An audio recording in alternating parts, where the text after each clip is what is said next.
homicidio, el de este señor, candidato a la presidencia, Fernando Villavicencio. Cuando entraba en su vehículo, ven ustedes el momento de los disparos.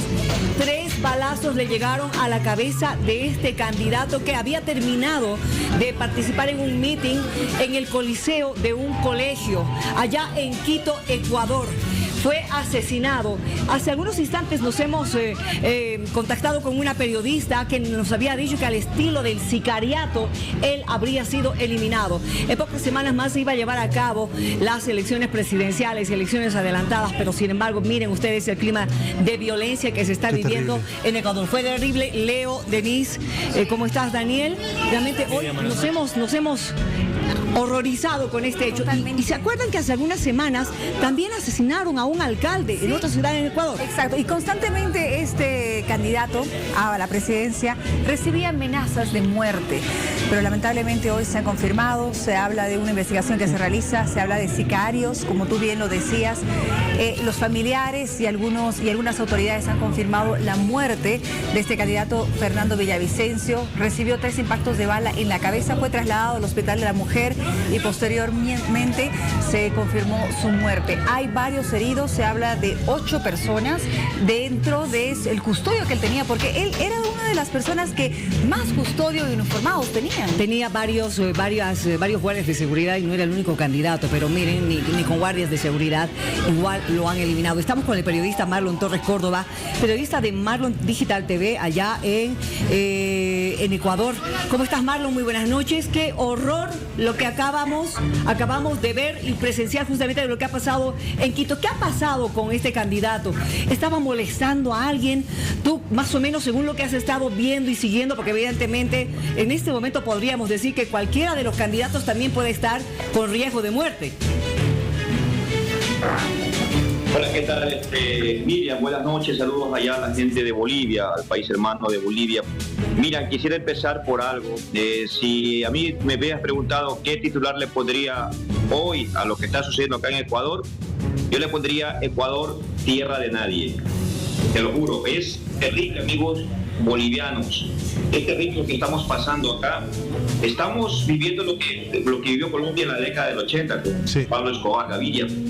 Hoy día asesinaron a un candidato. Él la semana pasada había advertido que había sido amenazado por bandas criminales, nombró a uno de los líderes acá de una de las bandas, ¿no? Y pues él dijo que lo habían llamado a amenazar y al parecer pues hoy día se acabó con la vida de él. Pero esta situación ha conmovido al país. Créeme lo que a mí se me eriza la piel en estos momentos de lo que está pasando, las ganas de llorar, porque mi país no era así. El Ecuador era una isla de paz, el Ecuador era tranquilo, había hechos violentos, aislados, delincuencia así, pero no como está ahora. Imagínate, nadie está salvo. Un candidato estaba, mira, amigos de Bolivia, estaba con resguardo policial. Sí. Tenía guardias, 8 policías y militares de servicio civil. ¿Cómo es que lo asesinan a Fernando Villavicencio? O sea, al parecer la policía estaba mirando al candidato y no mirando hacia las espaldas. Y él se sube al carro y lo disparan. A las 18 horas con 30 minutos se menciona ya de que fue asesinado. También decirte, Miriam, que uno de los sicarios que mencionaba, de los sospechosos de sicariato, pues fue herido ahí en ese momento en el cruce de bala, porque la guardia también respondió. Fue herido y posteriormente trasladado hasta la Francia. La fiscalía, sin embargo, ahí había fallecido, ¿no? Eso trasciende acá también, no se dan más detalles y de pronto el auto no se sabe. Sí, Fernando, la verdad. Lo que se vive, le pasó al candidato Fernando Villavicencio, pone en entredicho, ¿no? Al Estado ecuatoriano, ¿qué está haciendo? O sea, estamos a punto de ser un arco Estado donde manden ellos y no pues la política, las autoridades, sino ellos. Hacia allá está yendo el Ecuador. Yo en estos momentos, mira, esta declaración, mi vida también corre peligro porque así estamos acá, así estamos en Ecuador. Claro. O sea, no se puede hablar demasiado porque no es que te mandan a amenazar, te mandan a silenciar.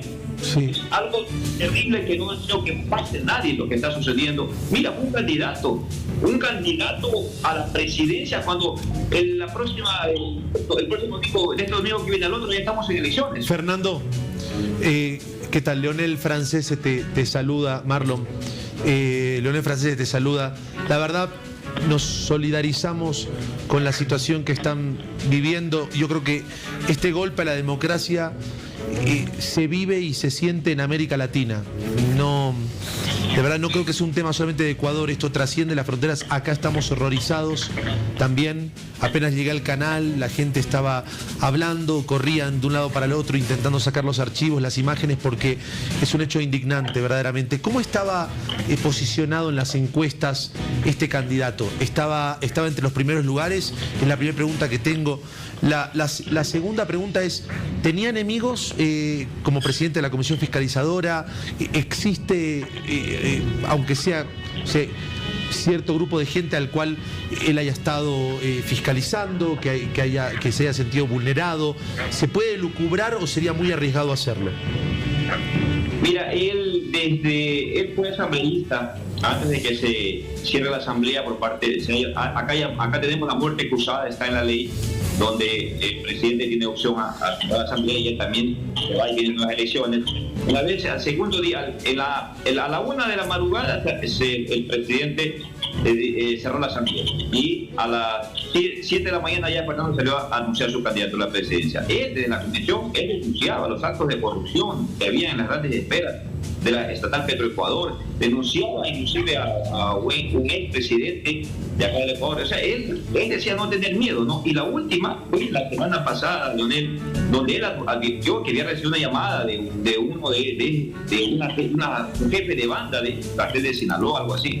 Él anunció que recibió esas llamadas amenazantes. Entonces él tenía claro, y que le advertía que si él seguía atacándose, manifestándose en contra de esas bandas, prácticamente iban a atentar contra su vida, ¿no? Entonces no se descarta absolutamente nada acá en torno a esta situación. ¿De dónde vendría la orden? No se sabe. Lo que te podemos decir, Leonel, es que el presidente de la República ha dicho que esto no se va a quedar en la impunidad. Bueno, siempre, cada que sucede algo así con personajes conocidos, siempre dice lo mismo, ¿no? Pero al fin y al cabo, acá pues no poco se sabe los resultados después. Quienes se captura al material, ¿no? Correcto. Pero al intelectual nunca se llega a capturar, ¿no? Bueno, esas imágenes que ustedes están pasando es el momento del meeting, fue en Quito. Entonces, lo que sucedía acá era que Fernando era el único que denunciaba, ¿no? Él denunciaba. Correcto. Marlon, si me permites, por favor, justamente tú lo mencionabas, hablaban de una denuncia que había presentado recientemente el martes ante la Fiscalía sobre corrupción en el tema petrolero, tú bien lo señalabas. Por favor, tengo dos preguntas. Denise Quiroga te saluda. Quisiera saber, primeramente, ¿qué van a pasar con las elecciones? Estaban a tan solo 11 días de llevarse a cabo las elecciones. ¿Se ha pronunciado tal vez alguna autoridad? Y quisiéramos saber también cómo avanza esta investigación. ¿Se ha logrado tal vez aprender a alguna persona? Coméntanos un poco más acerca de este operativo posterior a la balacera. Ya, mira, Denise, o sea, acá eso es lo que indigna al país. ¿Cómo es que asesinan a alguien que estaba con 8 personas de miembros de la fuerza pública fuertemente armados? Entonces el candidato se sube y le dispara, ¿no? Al parecer es con fusil. Capturan a un presunto sospechoso, ¿no? Pero se dice que él estaba herido de bala, un cruce de bala con la fuerza pública, y cuando llegó a flagrancia en la fiscalía habría fallecido, es lo que se menciona ahí en ese momento. Lo que se captura de ahí, él sí había presentado otra denuncia más. Él siempre se caracterizaba por eso, por presentar los actos de denuncia de actos de corrupción, y él decía tener las pruebas y todo. Entonces, por esta situación a él lo tenía más o menos, según las encuestas, estaba entre el segundo lugar y el tercer lugar.